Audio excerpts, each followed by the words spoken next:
Marriage is not an invention of man, it's the invention of God. The purpose of marriage resides within the purpose and plan of God. Kyle and Naomi, your marriage is to honor God because it was created by Him for His glory and your pleasure. As in all of life, what matters most in marriage is the honor and beauty of Jesus. Something fundamental is changing today. We gather for worship because we believe this moment of change has been ordained and designed by God. Kyle and Naomi stand here today to declare that they believe that it's God's sovereign and providential will that they commit to one another and become one flesh. They believe that God has directed their steps in such a way to put all of you in their lives and to bring them to one another. They believe that they gather here today according to the pleasure and the honor of a good and gracious God. Coming up Clover Street, I want you close to me, close. I want you close to me.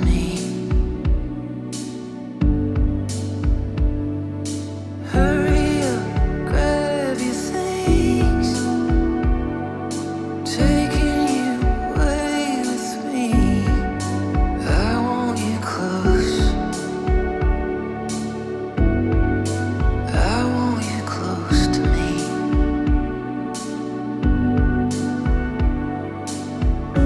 What is that you're made of? What causes your face?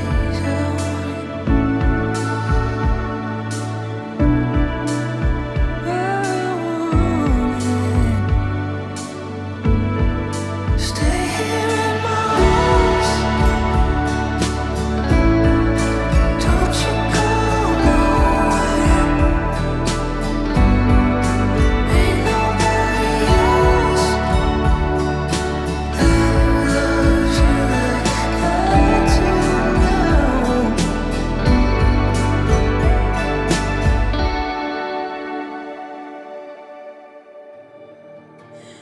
Naomi, your ability to build community and form friendships has no match. I think many people here can testify that the kind of friend you are really has no comparison. When you show up for people, you offer yourself, nothing to prove, nothing to force, just present, ready for a laugh, a jam session, or a deep conversation. For me personally, it's my scattered 7 a.m. FaceTime calls, a heartfelt conversation about learning to accept the love that comes towards us, or a stupid meme. You always meet me with unrushed, slightly expressionless posture that somehow screams, I'm here for you.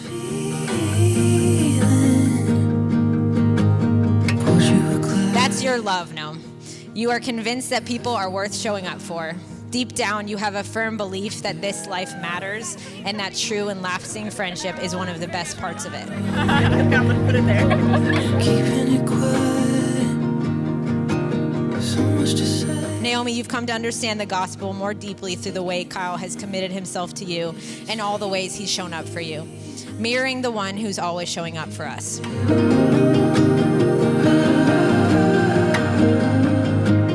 got some kind of magic.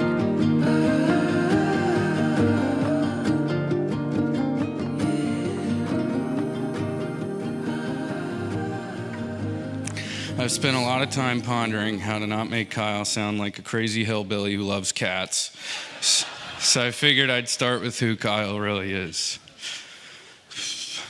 Kyle is one of the most hardworking, godly men I know. You are so caring, and you would drop everything to help someone even if you don't know them. I don't think you've ever driven by someone walking down the road and not stopped to give them a ride. You're good at everything you set out to do and put a smile on everyone's face. You've been a mentor to pretty much every one of us at some point in time. Your faith is true and is amazing to to watch you lead the men around you to God. So now that you know who Kyle really is, I can tell you about the time him and Chum were caught laying on their backs in the shop with cat treats on their bellies, trying to snuggle the shop kittens. One of the best things I've ever heard about marriage was, it's not about what I can get out of this, but it's about what I can give. And always remember you are a team. Put God first, then each other, and the rest will fall into place. And now to Naomi. First of all, I want to thank you for marrying Kyle while he still has some hair.